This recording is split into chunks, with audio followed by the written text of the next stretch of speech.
There we go. Fantastic.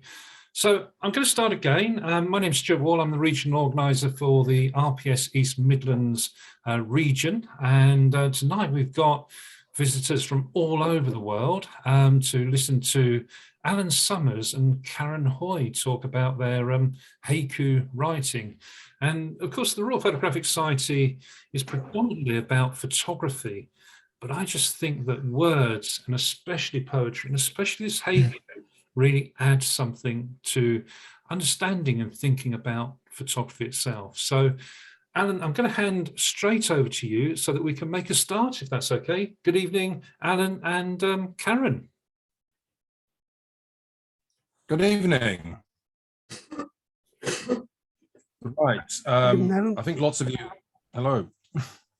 I think lots of you know something about me. For people from the Royal Photographic Society, I've been about 30 years in the haiku business. Held various offices, including being a president, but I haven't started any wars yet. So I've been round the block in a good way. So I'm just going to ask Karen to help me just to share the first presentation, which we've timed. Don't worry, Stewart. Yeah, I meant to say, Alan, actually, and I know that having COVID and trying to do a presentation is pretty tough. So, look, if you do need to stop at any point and have a rest, just please do so. No, we're Brits. We don't muck about with that kind of thing. Happy day. Yes, we do. Yes, we do. We look after ourselves where necessary, and I appreciate that, Stuart. Well done, Karen. You can see who's in the charge here, can't you? Nurse Ratchet. Yes, good old nurse. Right, okay. Is that the one? That's the one. Okay. Right. Yeah, so we're seeing a screen that says Shahi. Is that the correct one? So, yeah, the thing with Japanese words are quite often harsh.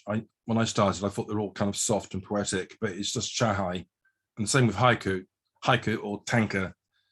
So don't be worried about doing it a bit, harsh. So Shahi, as you can see from the first page, it's let's call it a portmanteau, not like the infamous one, but this is a gentler one. So Shai is from shasin, which is photo, and hai is from haiku. Ku means verse, and hai can often mean humorous, but not comic verse. So photo plus haiku is Shahai. Now, you'll come across the term photo haiga. I suppose that's because we're all familiar with haiga, and then photography came along. But a direct translation in Japanese would be confusing. It would be photo painting haiku. So that's why Shahai makes sense. And then some people reverse Shahai, so it's Haisha. But that's too close to another word, which means you're a dentist. It's the same with a certain term called kureji. If you mispronounce that, instead of it being a technique in haiku, it means that you've got hemorrhoids in a very bad way. So let's stick to Shahai for now.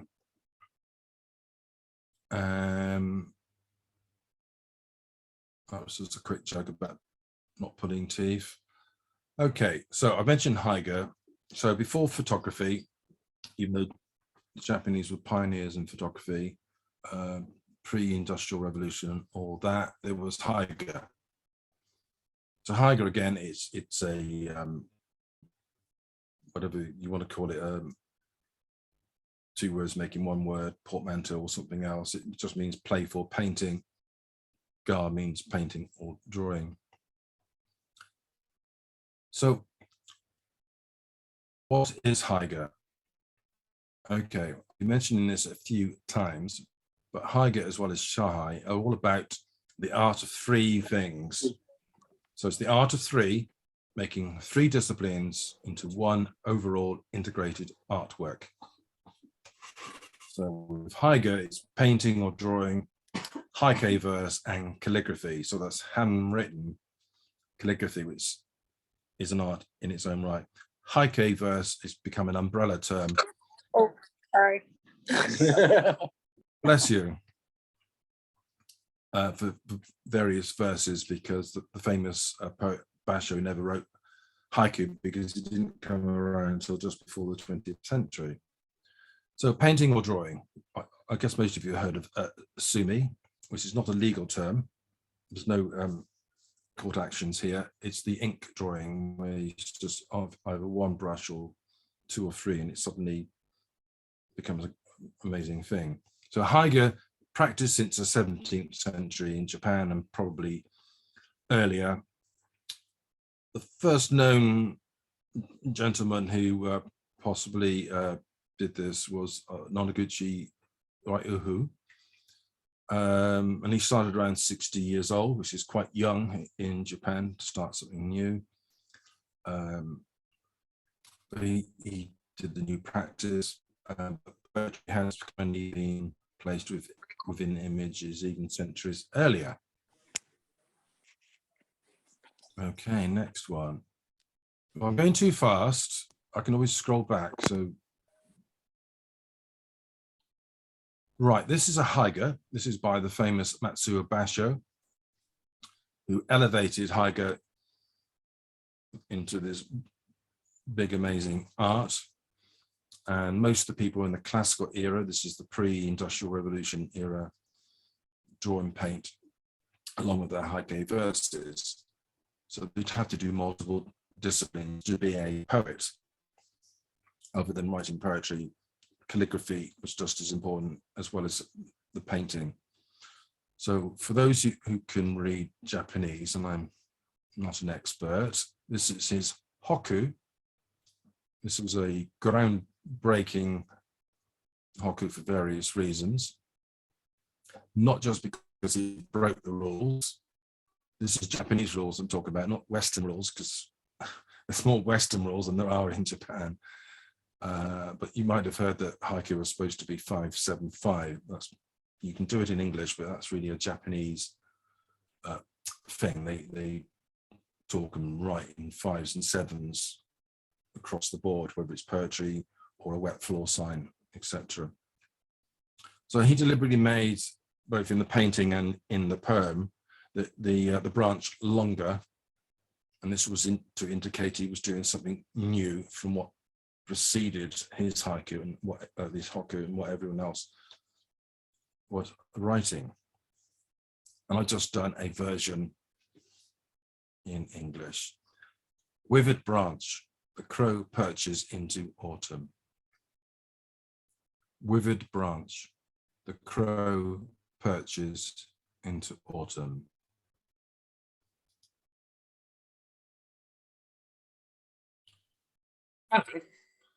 Okay, bless you.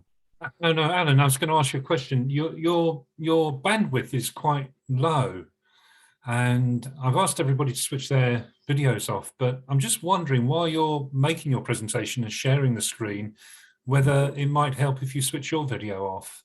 We can understand what you're saying because your pronunciation is so good, but it's only a suggestion. What do you think? I can do that. Yeah, we're not with BT, but the engineers are messing about with the entire street. Yeah. So that has been a problem. So I'm off video. Yeah, thank you. Oh, brilliant. Carry on, please do carry on. That's a bit better, I think. No, that's all good. Yeah, let me know if it's flickering or anything like that. Okay, so haiga is perhaps the most unique of all the contributions to world art from Japan. And this is now followed by the photographic art of Shahi, which we will come to in a moment, but not quite yet. So both bring together one visual image, which is the painting, and one written image, which is the haiku or haiku. So haiku was pre-industrial Japan, and haiku is the modern haiku verse, which really came into its own just before World War II, when some Japanese haiku poets were being tortured by their secret police for not being bloodthirsty enough. And that's when social commentary in haiku started happening, and we really got going where haiku is a separate genre to haiku, but they're both lovely genres, and you can write about flowers in either genre. Okay, the next one is still haiga.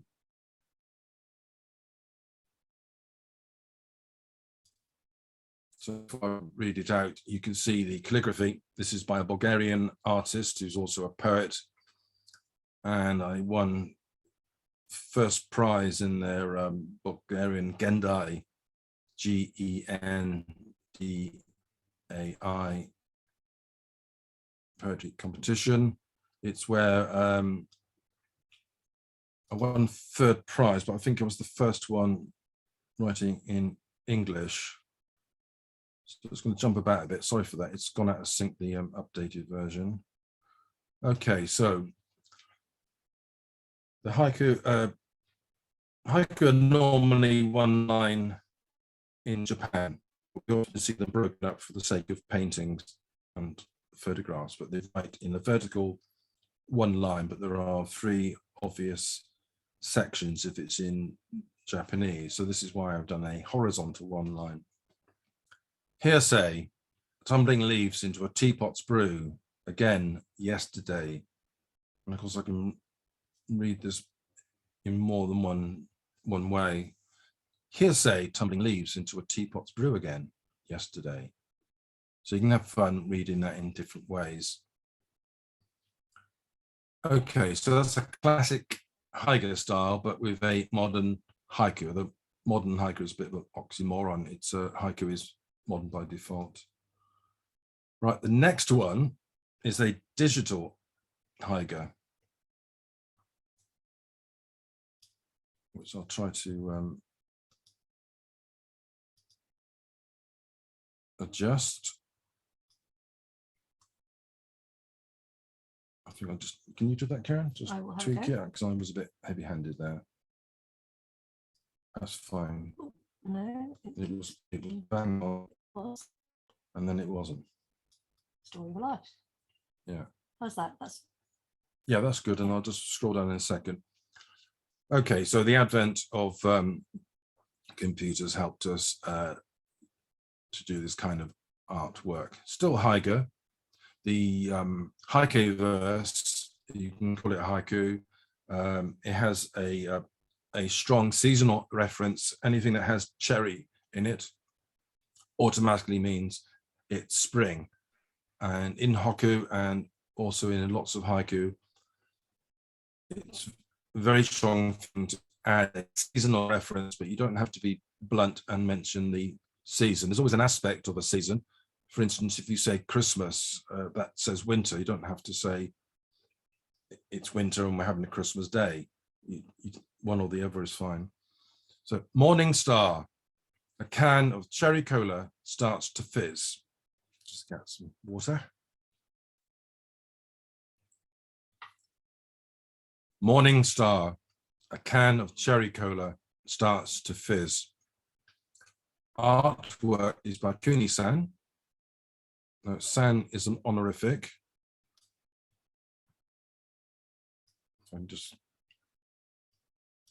That's it. So Kunihara Shimizu is an artist and poet from Tokyo, and we were co-founders of a online journal many moons ago. Okay, so back to Shahi. This is the Royal Photographic Society after all, and we must get to the photographs.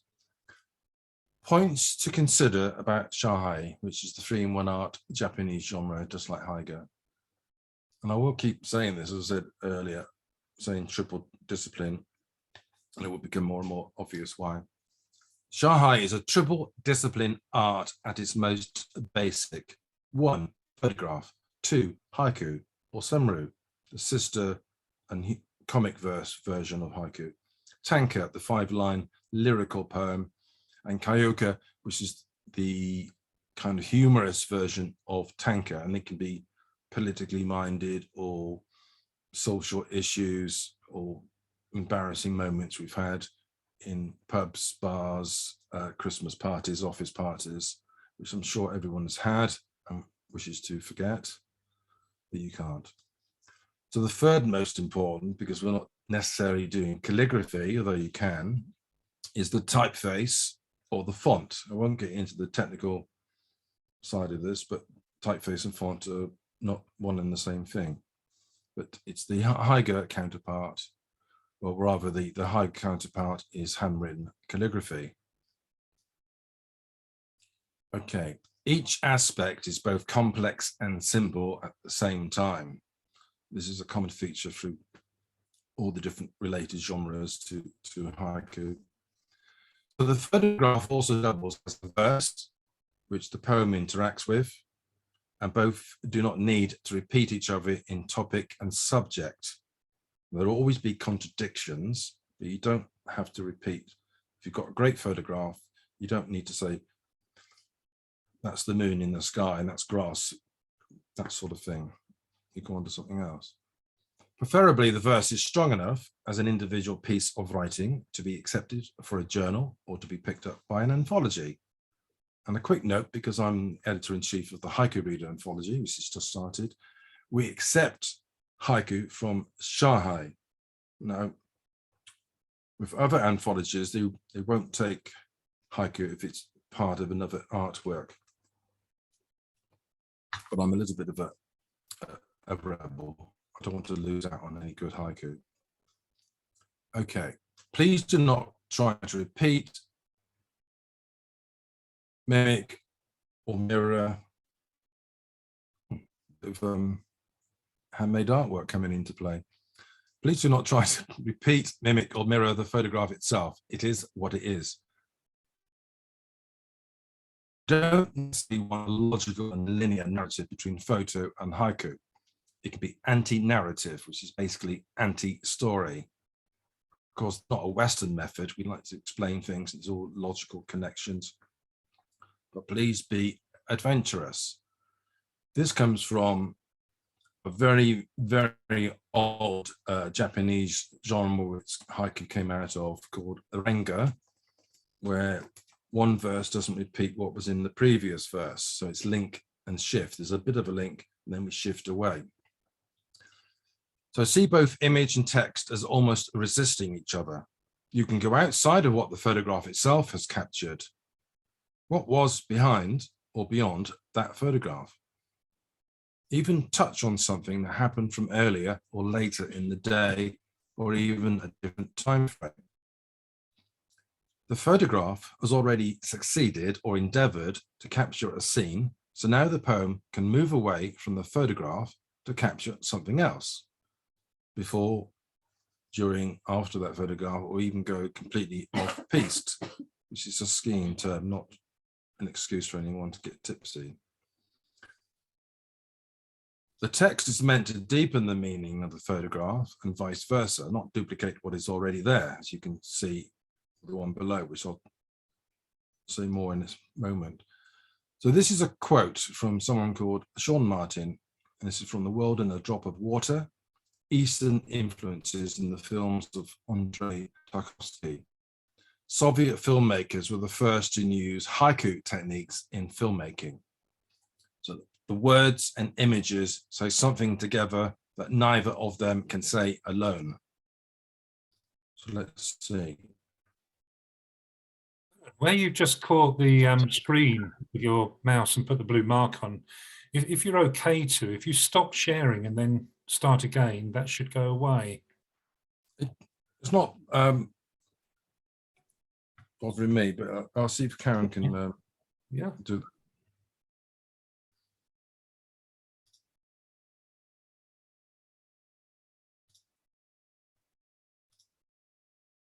Okay, thanks for that, Stewart. No problem at all.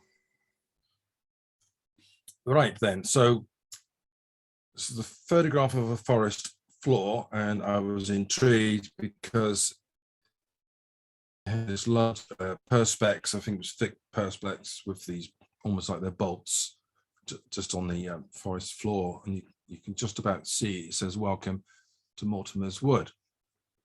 So that's the photograph.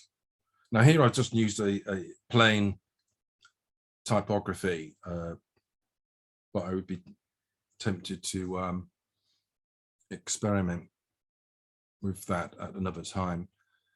So the poem is Mist and Dog, the weather forecast for today.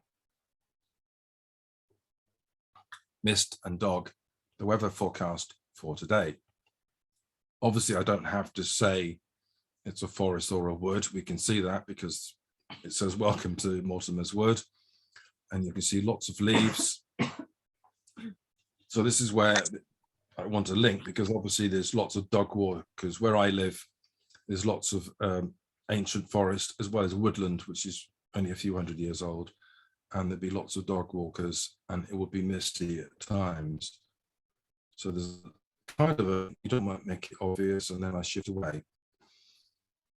So as you can see, thanks to Bloody Mary, the very first Queen of England, she beat Elizabeth I to that.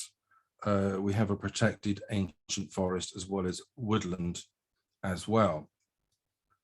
So that's thanks to Henry VIII, even though he was quite naughty as well.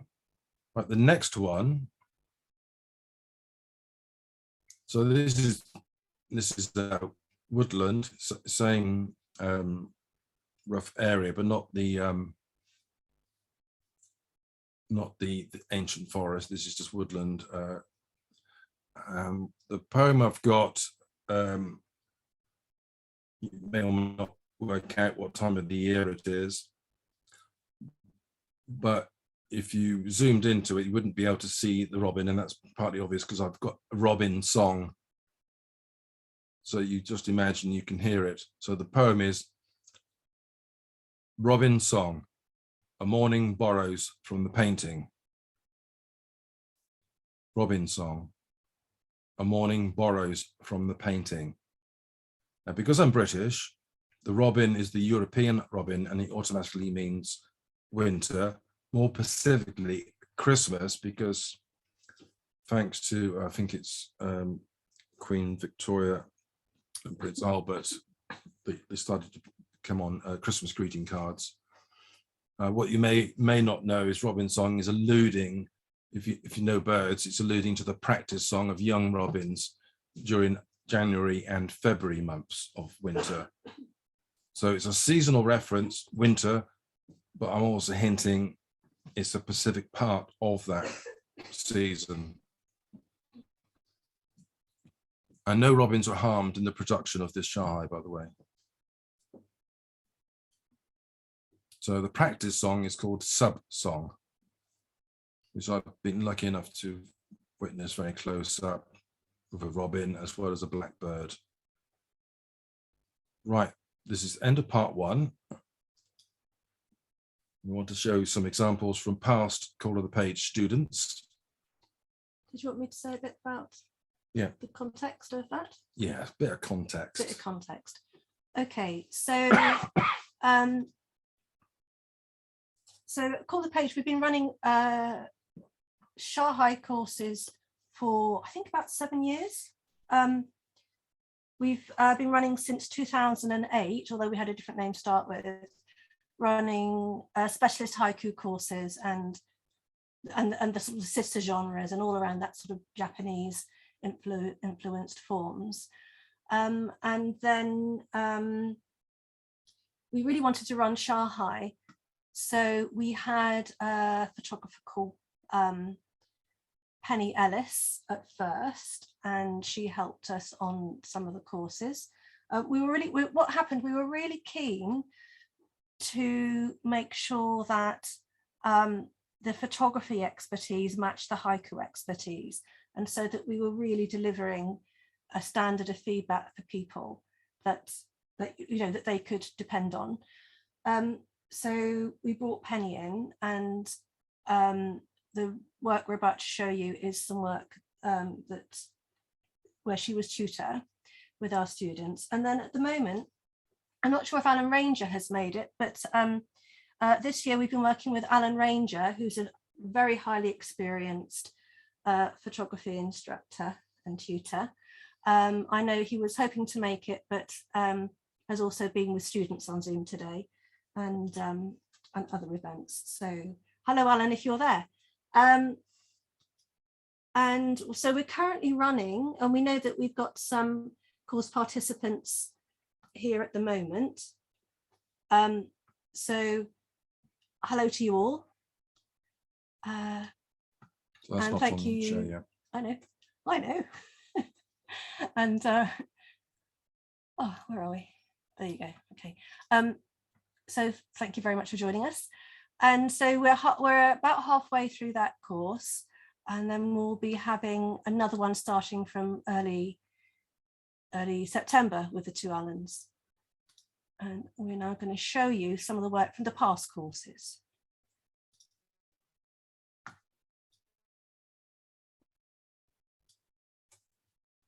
I think there's just 3 different pieces that Alan wants to talk about. Yeah. Okay. The first one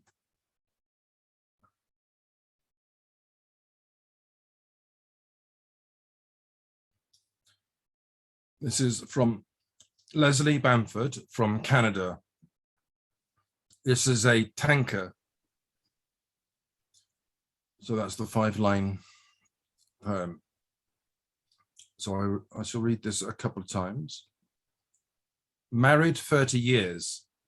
Now our first puzzle adorns the kitchen table, going to pieces together. Married 30 years. Now our first puzzle adorns the kitchen table, going to pieces together. Now, with haiku and tango, there's a lot of symbology. So if someone's been married 30 years, and I know that Leslie and Bob were married in the later adult age, we think of it as the autumn of our years. That's a Western term as well as in Japan. So there's a hint of autumn just by saying married 30 years. You've got autumnal leaves, you've got on water, and you can see the disintegrating, drifting apart, changing green to gold and orange. So there's a subtle link, and obviously it could look like pieces, like the one that's adrift could be even like the last piece, which if you haven't lost under the sofa will be the one to complete the whole picture. What Leslie has also done is not done a white typeface, because we commonly use white or black. She's used it where it's green, and I'm not sure what the font or the typeface is, but it's what she's done. No one piece dominates, so it's an integral part of the art as one thing. Okay. Next one.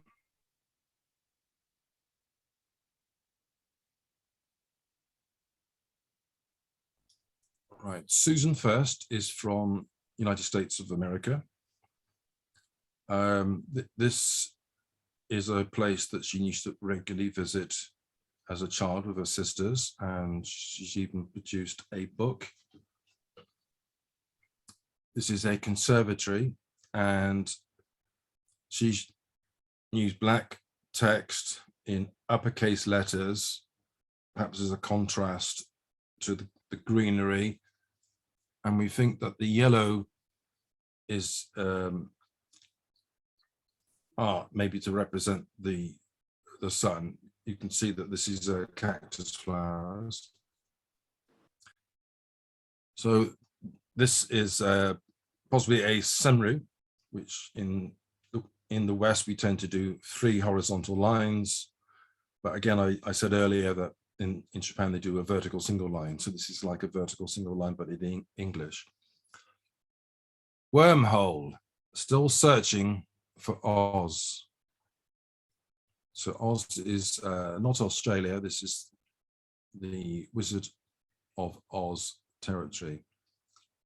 Wormhole, still searching for Oz. So there's subtle linking and shifting here. You can see this corridor, which is just white with glass panes and so on, panels. And then you've got this amazing burst of greenery with this amazing, I think it must be a piece of art representing the sun. And it's almost like a wormhole, because she used to visit regularly. She lives in a different American city now. But your imagination as a child, this must have been utterly incredible. Okay. And our last one.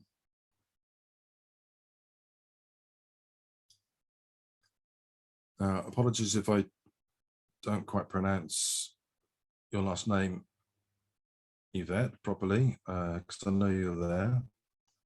So this is Shahi by Yvette Ebain. Ebain, I believe. Yvette Ebain, who currently resides in Ireland and is a photographer, professional photographer. And I just, like the others, I just love it for various reasons. The tones of green, the typeface, again, I don't know which font, but she's avoided just white or black font, and it's almost calligraphy, and it's still readable. But some calligraphy in Japan, sometimes you need help because they're all very individual styles. So the poem is, in the fascination of the light, koi dive into the moon. In the fascination of the light, koi dive into the moon. So it's great. It's not an obvious thing where you'd have a koi pond, a night sky with the moon, because you don't need that. So you've got this lush greenery, and because of the shadow behind, you can almost feel that it's moving into the night where these fish will be regularly diving into the moon, because a lot of Japanese poetry is about reflections, the moon reflecting on a pond. I think one gentleman died because he got too carried away with his sake and dived into the water onto the moon. So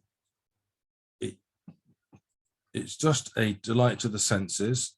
It would work well as a fantastic photograph on its own, of course, but I just feel that the poem and the typography makes it into that new and different art. And it's a layered photograph as well, which Yvette specialises in. Yeah, thank you. Would you like to say anything more before I hand over? Because that's everything for the moment. Yeah, there was just one thing I wanted to say, and it's great. Thank you so much, Stewart, for inviting us along, because what was also really exciting for us is that, Shahi as an art form, it really seems to be going places. Sorry, I've got a COVID brain, so my vocabulary isn't as expansive as usual, but it seems to be really going places. It's a really interesting time for Shahi, not least because it does seem, thanks to Stewart and others, to be capturing the imaginations of photographers more, whereas most Shahi creators have started with the poetry. And I think that we've an enormous amount to learn and to stretch each other by seeing good photography and good poems and stretching ourselves in both of those art forms. And that makes fantastic Shahi. So that's something that we're delighted to see. And oh no, it's gone from the brain. Oh no. Cottonwool brain, you better take over again. Well, I think that's should we stop sharing? Oh, yes. Just in case you are interested in the art of Shahi, this is our website, which every time we move to a different city, we rename an organization, but this one will be with us for life now. How long that is? Yeah, it might be just 2 or 3 weeks. Callofthepage.org. That's it. Callofthepage.org. All one word, lowercase. And Karen or Alison may reply to you if you have an inquiry. And yeah, so we're in the middle of a Shahi course at the moment, which is just absolutely fascinating. And the next one, we're going to run the same course, Shahi Words in a Landscape, in September. And actually, I just wanted to make a point as well that the Shahi we've looked at are photographs with text on top, and this course we're running now is all about the landscape photographs and the text on top. But the other thing is that you can make Shahi by creating a poem and putting it in an environment and photographing it in some way. So the most obvious one really is people have used post-it notes, for instance, but there are ways of putting your poem in the landscape. And so it's not the sort of the text on a photograph is the sort of most classic version of this new form, but there are ways of stretching it as well. So stop sharing. That's great, Alan. Did you want to switch your camera back on, Alan, now to see if Yes, I know it was a good idea for people, not just me, but others to show off the video. Thanks, BT. Yeah, it gets tricky, doesn't it? Alan and Karen, that was amazing. It was really good a description of Haiku and everything else around that. So that I really appreciate that. Thank you. Are you okay for a little bit longer for any questions? How are you feeling? Yeah, we love Q&A.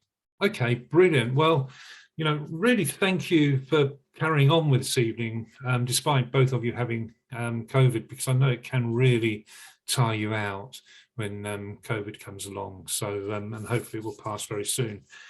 If I may, I'd like to start the questions off, Alan and Karen. And it's something that I'm particularly interested in is Japanese photography. And these little Faden books are some real favorites of mine. And there's one on Shimei Tsumatsu, a Japanese photographer, who really was right at the beginning of the current Japanese photography style. But they describe Tsumatsu's photography as haiku. What would you make of that? Haiku. What would you make of that? Okay. We know haiku has come into the general consciousness and it's used a lot outside of its context. But also, if we say haiku, I always think of it as mid to late 1890s when the journalist who was called Shiki, S-H-I-K-I, unfortunately died of tuberculosis in 1902. He transformed haiku, which was purely Japanese, and haiku became a combination of the in plein air painting, sketching from life painting, which was radical in Europe at the time, and American painting, where you actually got outside and painted what you saw. So haiku became a combination of the Japanese painting technique and aspects of the Japanese way of writing this verse, which used to be a starting verse for something called renga, which I touched on, where different poets write a poem together. So yes, I've heard of lots of photographs called haiku, and I suppose a good photograph will show a lot more than just a single one-layered image. I mean, we know, there's so many brilliant examples. So yes, it's a way of saying it's succinct to the point, but it's multi-layered, despite it just being one thing, except it's not really one thing because it's got all those layers if you take the time to check them out. Oh, so, Okay. so I just wanted to say, I look like a zombie, so I was going to try not to appear. Um, I know, vain to the last. Stewart knows this about me already. So you reminded me, I'm sorry, I meant to mention about the things that people do with Shahi, and you're showing me the book reminded me. So I know that you're very interested in books of Shahi, and the one, it's Shahi are not easy. They're hard work. There's a lot of effort that goes into them, and it is wonderful to do something, make something of them. And so books is one thing, and the other thing is we know and this isn't one. Sandra isn't one of our students, but for instance, people write, have made calendars and so on. So Sandra Simpson is from New Zealand. Yeah, lovely.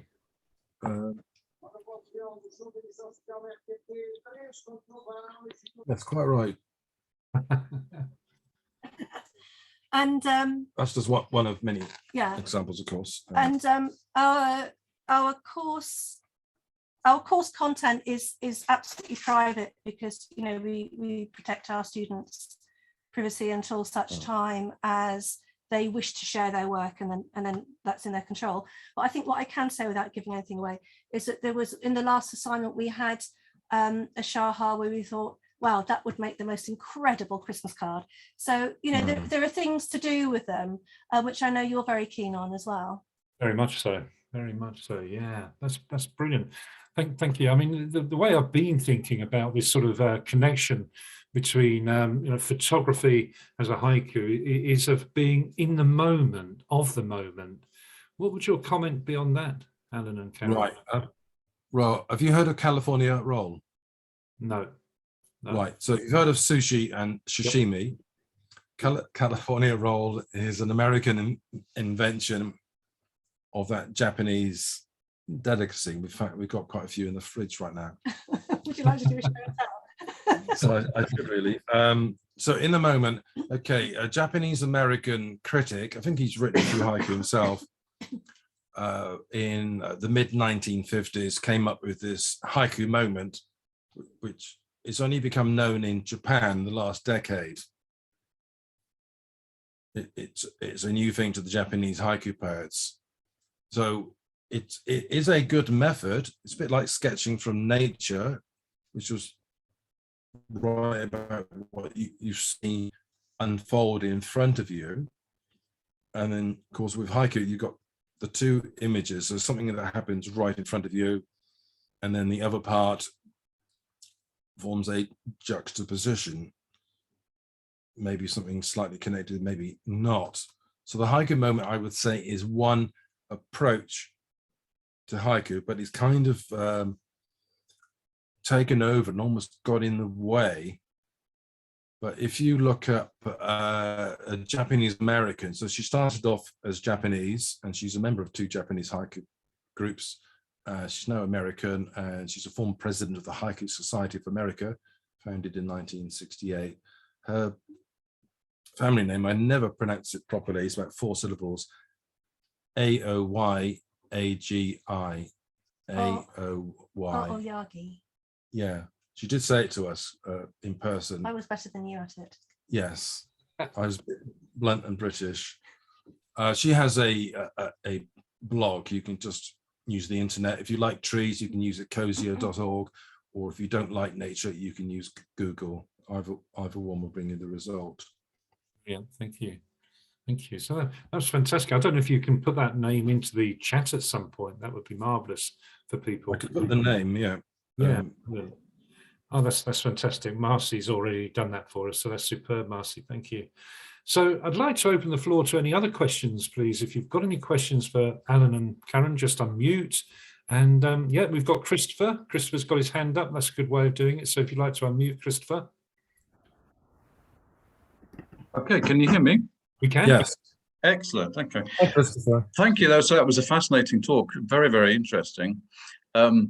I've got quite a few questions, but I'll stick to being a kind of devil's advocate from a very traditional conservative Japanese aesthetic point of view, going back to the drawing and the painting haiga before the photo haiga were invented. One thing about the aesthetics of those is that you don't have the text is not superimposed on the image, and you also have something called negative space, which is very obvious. So the text kind of floats in a kind of negative space, in a kind of juxtaposition to the image, rather than it being superimposed upon it.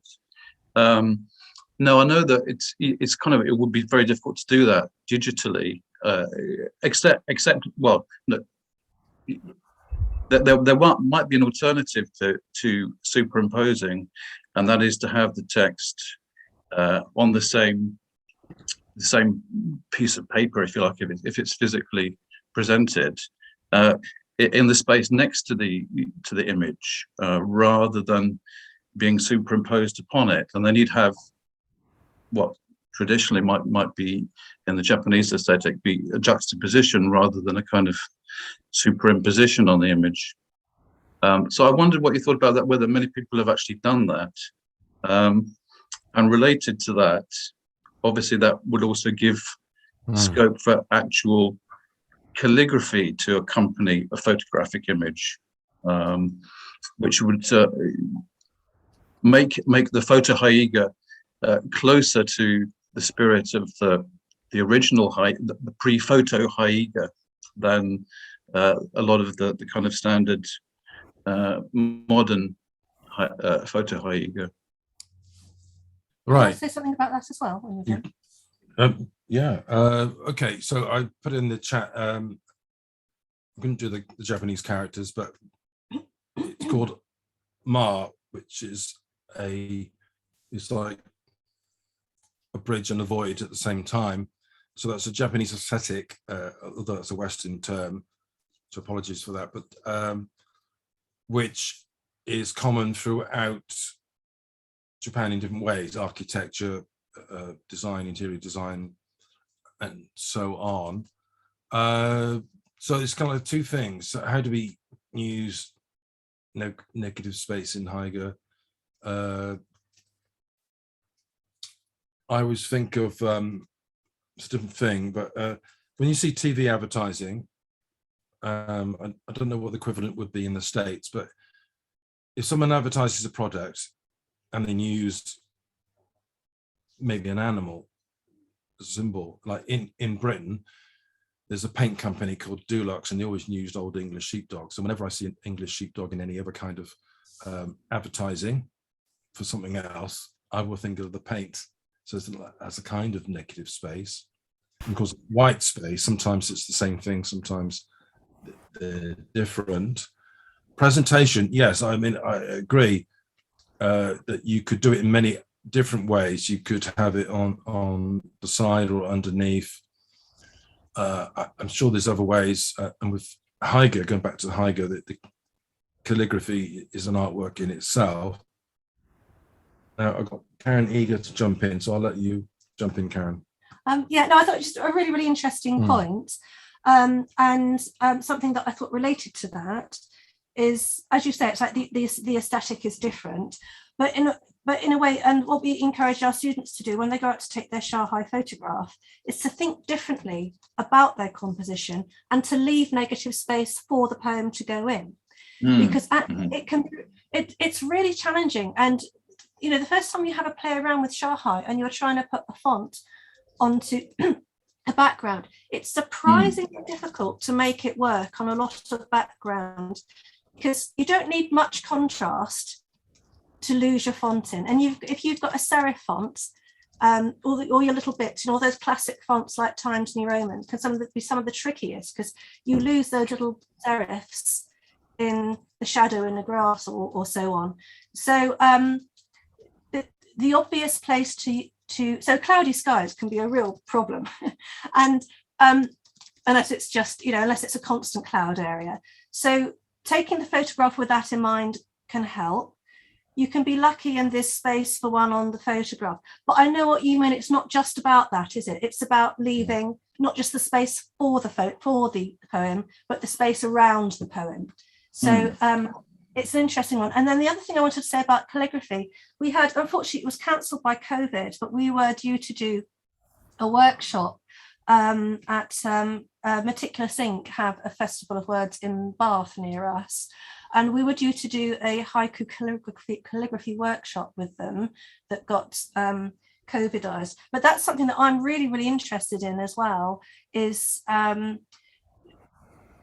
create and to encourage our students to create their own calligraphy and then to add that to a photograph. And it seems then we get, or underneath that, as you say, but it seems then we're getting closer and closer to that original intention of the Shahi.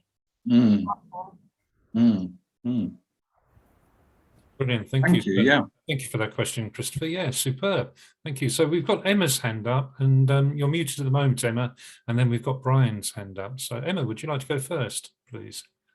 Thank you. Thanks very much, Stuart.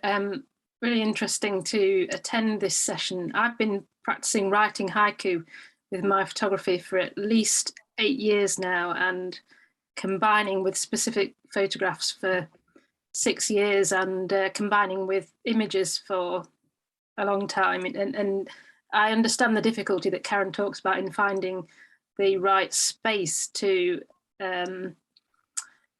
what Christopher was saying about superimposing the words onto the image. And definitely the answer for me has been to take the image with that in mind, so that you have that negative space. But at the same time, what I try to achieve is also a very balanced image in the first place. And it is possible to do that, but it is extremely difficult. And as I say, I've been doing this for years, and I'm only satisfied with a very small percentage of what I do, if you know what I mean. The sort of success rate is quite low. But I'm also interested in the Zen side of the practice of this, because for me it's quite a meditative process. I know that in the distant past, the Japanese Zen practice was to sit and contemplate the subject, usually in nature, for a considerable amount of time, hours and hours, and then go back and recreate it from your experience. With photography, we can't do exactly that. We can take an image which gives us reason to think and contemplate. And what I found with the haiku is that then you can extend that contemplation into poetry. So that's how it works for me, and I find it extremely therapeutic. That's what I wanted to contribute, Stuart. Thank you. All right, thank you, Emma. So yeah, and Emma's got a lovely website for your haiku, haven't you? Do you engage with Zen at all in that respect? Where have you gone? Are you there, Alan? I'm here. Oh yeah, sorry, everything moved around for me. So do you sort of, based on what Emma's just been talking about, sort of the contemplation and the slowness and the Zen, is that something you build into your practice at all? I have done. Before, I got into haiku when I was living in Australia, and I would often, when I wasn't doing land care, from dusk to pitch dark night, because there was no lighting anywhere, I'd often sit on the veranda of my Queenslander for 5 hours, and it's amazing what you see with the wildlife, what happens with that patience. So yes, Zen Buddhism got very popular in Japan, and lots of them were involved in that, but did their own things as well. Sometimes I will. I mean, I have different writing methods. You know, I have my parallel writing method, my fugue state as well, which I do without alcohol now, although my master's degree lecturer said you've got to have a few bottles of alcohol and then write poetry. I did try that once, and it wasn't great. I would say what Emma said as well, it's incredibly therapeutic. It also exercises like crazy, like wild, I should say, our left and right brains constantly flipping backwards and forwards. So that's a possible thing to help with warding off dementia. So there's lots of different mental health aspects to haiku, because like Basho said, if you want to learn about the pine, go to the pine and really study it and be patient and not just pretend you know exactly what you're going to write about. So yes, patience and calm. And you can never conquer, I know people in the West hate this, but you can't really conquer haiku or its related genres. After 30 years, I sort of enjoy being a beginner. And in Japan, you're not taken seriously until you're in the mid to late 90s anyway. So I've still got ways to do that. So, right. I think that's And sort of where there's looking lots into the darkness is really quite interesting, Alan. There's a photographic artist called Bill Jackson over on the east coast of Suffolk, who created a lot of images of pitch blackness, just leaving his Hasselblad camera shutter open for 2 or 3 hours to see what happened, and produced some really interesting photography. Now, that's different, but it reminds me of when it's good pinhole photography. Now that's kind of a moment and a half, because it's capturing a moment of the laundromat one I saw by one of the top, I think he was British, had hundreds of moments, of course, but it was an overall moment of that energy of that laundromat, because we used to all use that before we had our washing machines. Yeah, fabulous. Thank you. The whole book by Philip Gross, if you want to see it, with pinhole photo, although that's only about pylons, but okay, yeah, no, definitely, no, good tip, thank you. So yeah, we've got Brian next, and then Arlene, and then Yvette, so, and then Dave. So over to you, Brian. Thank you. Yeah, just a quick question to Alan. Given the fact that the Chinese also have this long-standing tradition of combining imagery with words and text, I mean, I wondered what you thought about the relationship between that and the Japanese tradition and its significance. right, that's tricky and interesting at the same time.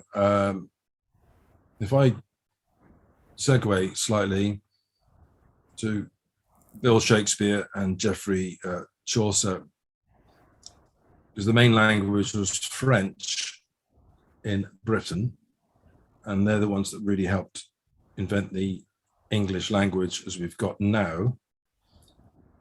Basho was around the same time as Shakespeare, and he was considered the Shakespeare of Japan because he was bringing the Japanese language to the forefront, because obviously the Japanese have multiple language systems, one of which was Chinese, and now it's an adapted Chinese language system. Chinese and Korea, mustn't forget Korea, had ancient cultures, and Basho knew all of the Chinese literature, poems, and other forms of writing. And yes, they would have been there before the Japanese, because the main language in Japan would have been at least one of the Chinese languages. I don't think anyone has got there first, unless we go back to even before China was considered a country. So yes, there's lots of roots. It's fascinating. It's like family history, isn't it? You can go back and back again. There's no, really, with haiku, there's no right or wrong answer, because it's like I said earlier, it's complex and simple at the same time. Good. Yeah, great question, Brian. Thank you. And if we can move over to Arlene, you're on mute at the moment, Arlene. Hi, good afternoon. How are you? Well, good evening for you guys. Hello, I'll hand over to Alan. Yeah, carry on. My name is Thank you. Stewart. I'm a photographer. I do photography composition. This is the first time that I engage in such an extraordinary class, so much information. I just wanted to say how wonderful this is. And so I write a little bit of poetry, but I had never engaged with the haiku and the Shahi, and I love to learn more about it because, you know, I like to create, but also I like to put beautiful compositions of words and stuff like that. But this is like in a whole different level, and I really, really, really, really love this, and I really like to participate in your next class, if that's Cool. okay. Yeah, no, thank That's you very very okay. much. And even if you weren't signing up for a class, that's just so nice to hear that it's really, as a photographer, that it's, you know, that it's got under your skin. That's wonderful. Thank you so much. Yeah, I love the whole thing. I've been listening and reading everybody else comment. It's super inspirational. I really like it a lot. Thank you. Well, thank Thank you, you. and we look forward to being in touch. Thank you. Lovely Thank you. comments, Arlene. Thank you very much. It's Thank great. you. Thank you. So over to Yvette, please. You're on mute, Yvette. Could I just say as well, this is Yvette, I'm so glad you're asking a question. This is Yvette, the very talented Yvette, whose Shahi we saw at the end of the students' work section. Oh, yeah, it's beautiful. Oh, thank you. Thank you. And Arlene is in the right place, a great community, and they're very generous and really understanding. I'm over in Ireland, and we have such great weather here, as people know. And so it's fabulous to experience the type of photography that their prompts elicit. You know, they give you these prompts with their assignments. And so you're not entirely left to your own devices. There is they give you direction, and I think that's a wonderful thing. That's a wonderful trait of any teacher. I've been a photographer too for a very long time, maybe 30 years now, and so I've always looked at photography as a contemplative art, and so I studied those sutras, and I've got my master's in transpersonal psychology. So photography, I always wanted to fuse the two. And when I came across Shahi, I said, oh, I have to find out more about it. And so I started looking through the internet to see who was having a class, who could, you know, could I feel that I could put my expression out there and they would understand. And so Alan has been great with just with his direction and his tutelage and incredible emotional support. And so I have to give him credit for helping me put that beautiful Shahi that you see. There's a lot of support there from his encouragement. And so I do layers of photographs together, at least sometimes 7. And so, and it all depends for me what according to the photograph is how I place the calligraphy. So each one is different, and so it's very much in the moment, like haiku and tanka is. So it's a very spontaneous art, even though we're looking at an equivalent image.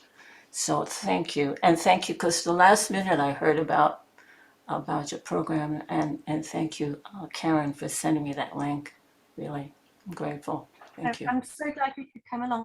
And Yvette, do feel free, I'm sure this is fine, to put your website address into the chat. Oh, yes, please. Because it's a wonderful website.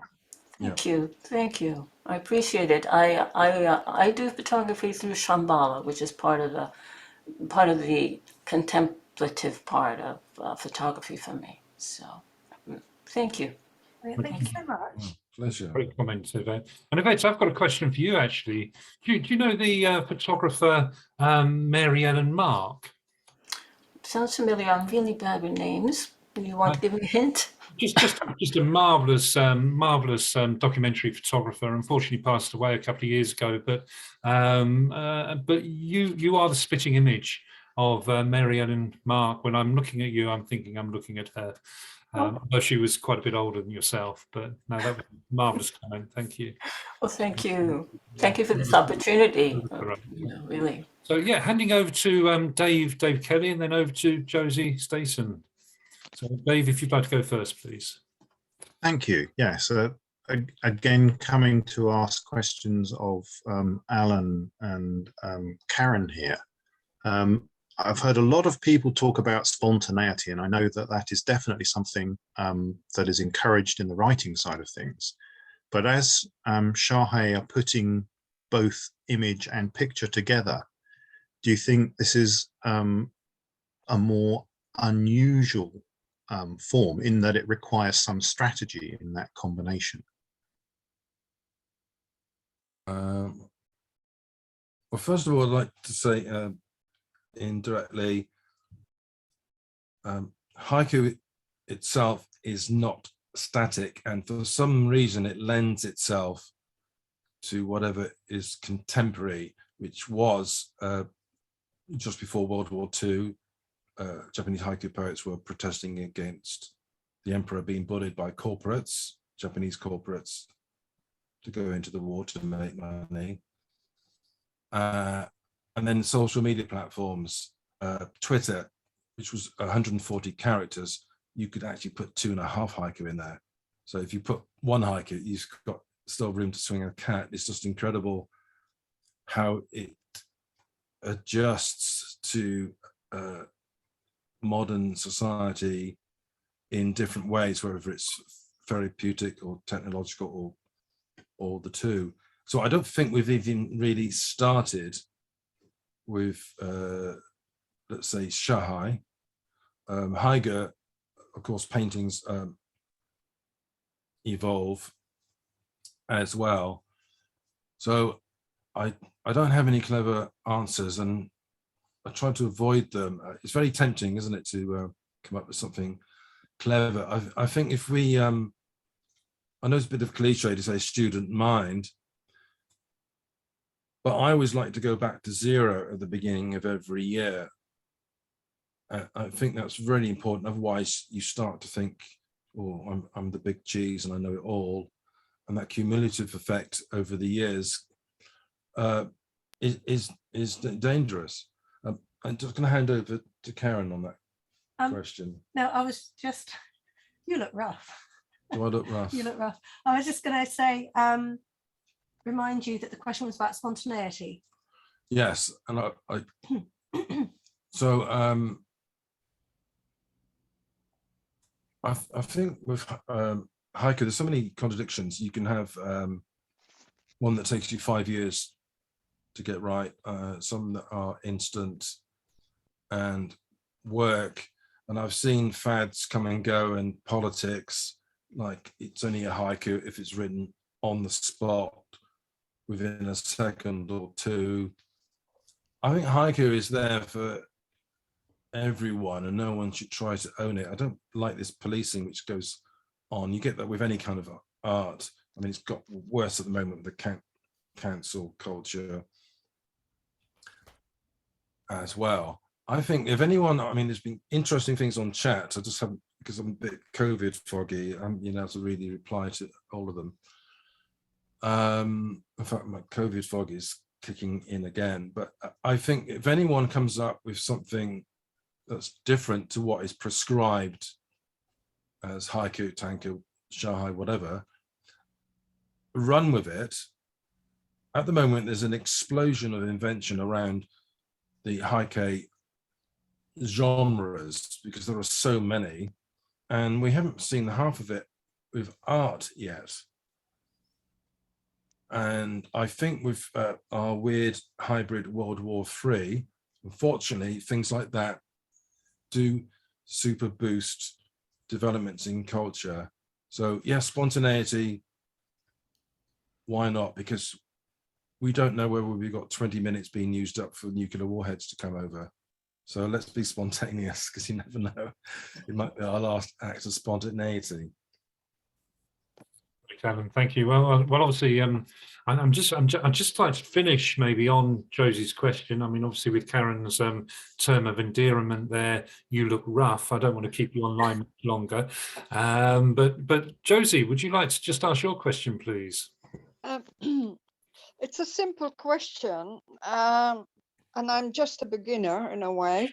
I just want to know, do you start first with your haiku and then look for the photograph, or do you make the photograph first and then make the haiku? It's not clear to me. Right. I have an answer for that. Give an answer. I have an answer for that. I'm actually, because every now and then I like to do one of our Call of the Page courses myself. And it was absolutely no hardship to do this. And I just for my own self-development, wanted to do this Shahi course. And now that we have Alison, who helps Call the Page as well, I was able to sort of take a step back from the admin of it and get more involved myself, which has been absolutely fantastic. And I don't know what, I'll be interested to know what other people who are listening now would say, but I would say for Alan, seeing Alan work, I would say Alan takes a photograph and then he writes a poem, and then he thinks, you know, maybe 8 months apart, and then thinks, okay, I could put these together. You know, it's like, oh, it suddenly happens that he sees that they complement each other.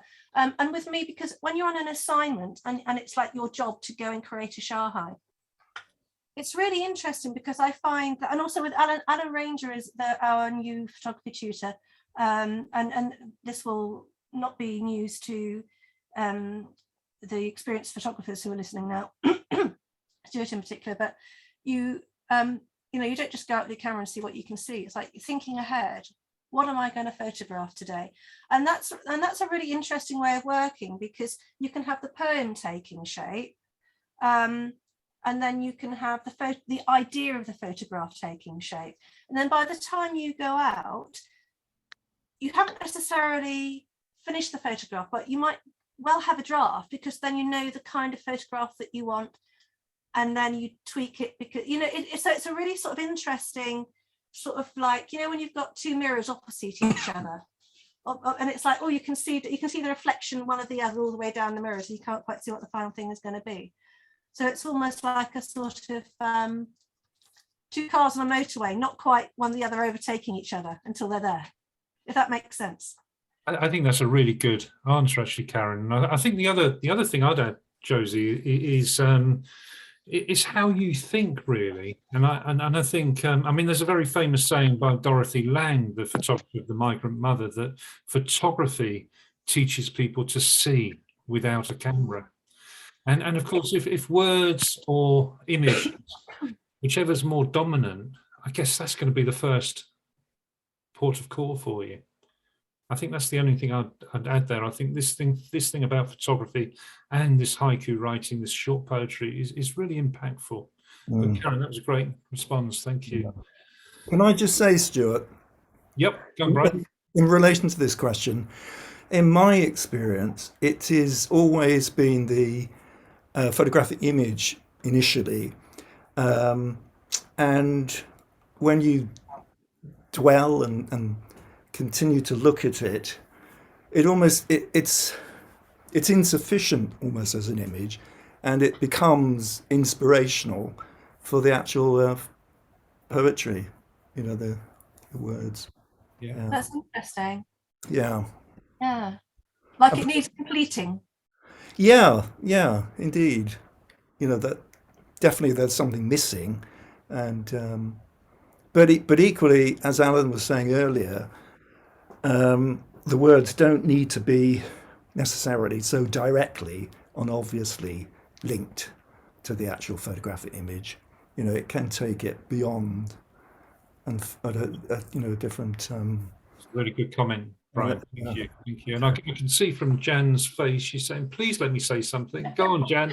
I was just going to say that. Hello.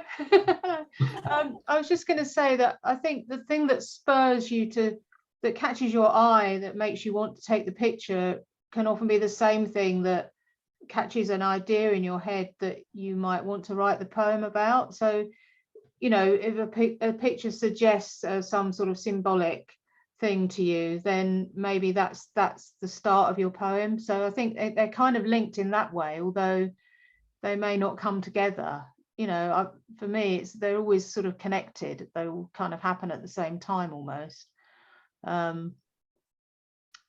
Yeah, that's interesting, because also I think one of the ways that I think, and there are some Shahi that work really well, where it's a picture of the countryside, and then the poem is not about the countryside at all, but it's so much about the kind of thing that you think about when you're on a country walk. So you might think about relationships or family, or and so on. And like you're right, like with the symbolism of it and the mood of a place, you know, how the mood of a place affects you. So I think that I can see how that can happen, where you can be out photographing. Is that the kind of thing you mean? You can be out photographing and something will sort of just kind of gel between your thoughts and what you're seeing. And it's that thing of sort of responding to your being in the moment, isn't it? Is responding to what's happening there now at that moment in the environment that you're in, and in a way that, you know, you might not, you know, the poem might just be a phrase or a glimmer of an idea, but something draws you to photograph a thing, you know, in a particular way, or to spend time looking at a thing and then photographing it. And it's the same sort of process, I think, but I don't know. I suspect it's different for everybody. I think you're right. You're spot on, Jan. And I think the comments that Seshi's just made, and I hope you got back okay. Seshi came over from one side of England to the other side of England on Saturday to see us, and he sort of used this word metaphor, and of course that's what we're talking about, aren't we? A metaphor for what we're seeing. And I just love that comment that you've put in there, Seshi. If not for seeing, we would not have Daffodils by Wordsworth. Seeing is just so important, isn't it? I have one anecdote which blew me away. So I was haiku poet in residence at Bristol Zoo, and it was part of the very first Festival of Nature, which was countrywide. So I don't know if it was the lad's mother, but he was a quadriplegic. Came in, we did a workshop, him and his carer or mum, for say 20 minutes, and then they toddled off, and about half an hour later they come back and she says to me, wow, they went into an enclosure where the zookeeper had been looking after this place for between 10 and 20 years, and the quadriplegic lad spotted something that the zookeeper had never noticed before. Now that could be haiku, just that. Going back to someone saying, oh, I think it was you, why a photo is called haiku. Sometimes it's that keen awareness, that super awareness, and also it's closure. What people said to Jan, closure in a good way, not in a bad way where it's grieving, but it's so therapeutic. He was more attuned because of that little haiku workshop that I was proud to have been able to offer. Then the zookeeper, who might have got a bit blasé, but it won't be now. That quadriplegic lad has improved the zookeeper's life. Yeah, I definitely know where you're coming from there, Alan. So yeah, very, very much so. So any other final questions before we sort of let Alan and Karen go and rest after a fantastic evening, or are we there? I think we're there, Alan, Karen, that's just been absolutely superb. I really do appreciate you carrying on with this evening, feeling as you do. But it has been absolutely superb. And I'd also like to thank the audience, because I think the questions you've come up with have just been absolutely amazing and really added to the evening as well. So I think if we can just unmute and just give Alan and Karen a round of applause, that would be really, really great. So Yeah. Thank you, Alan. Karen. Thank you. Thank you. Thank you. Thank you. Can I just say, well soon. I want to thank Alan for all of his help. He has given so much free advice to people.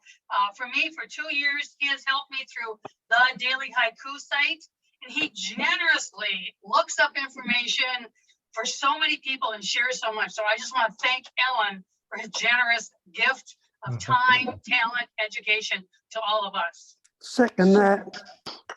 Thanks, Rob. Thank you. Thanks, Oh, hi, Wendy. Rob. Thank you. Agree. You take care. Karen, you take care, and I wish you a speedy recovery. And I'll drop you an email, Alan, and we'll catch up. Thank you very much, everybody. Thank you. Thank you, Stuart. Thank you. Good night, Thank you. everybody. Bye. Bye. Good morning, Thank wherever you are you. in the world. Leave this. Thank you. Hmm. Leave it at the chat.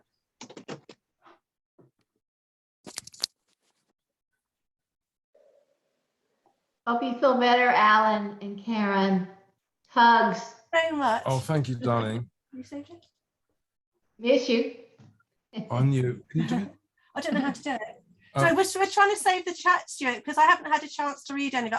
I can't do pictures and writing at the same time. So Karen, if you So- just open up the I chat got it. pane, and towards the bottom you should see it says to everyone, and to the right of that there's a smiley face. To the right of that there's 3 dots. Can you Yes, see I got it, I think. Yeah. And such that sort of thing. I normally am when I haven't got COVID. Is it? Is Yeah. it done? I think I've saved it twice. Brilliant. Yeah. Thank you so much. Because I saw 1 or 2 nice messages. And, oh, I'd love to sit down and read those all. Yeah, Thank you so very, much. very much so. And that should just go to wherever your Zoom recordings are, maybe in your documents folder or whatever. It would just automatically save there. So, hello, Robert. I can see you now amongst all the people. How are you? So Robert is Very on well, Stuart. East Midlands region. I'll catch up with you later. Yeah, very keen. So, brilliant. Alan, I'll let you go now and I'll stop the meeting, but you take care, okay? And I'll drop you an email about what to do next, about all the other stuff. And yeah, just let me know when you're ready. Is that okay? Thank you so much. Fantastic. Bye, Thank you, Stuart. Karen. Bye, Bye, everyone. Bye, everyone. Bye-bye, everybody. Bye-bye. Thanks.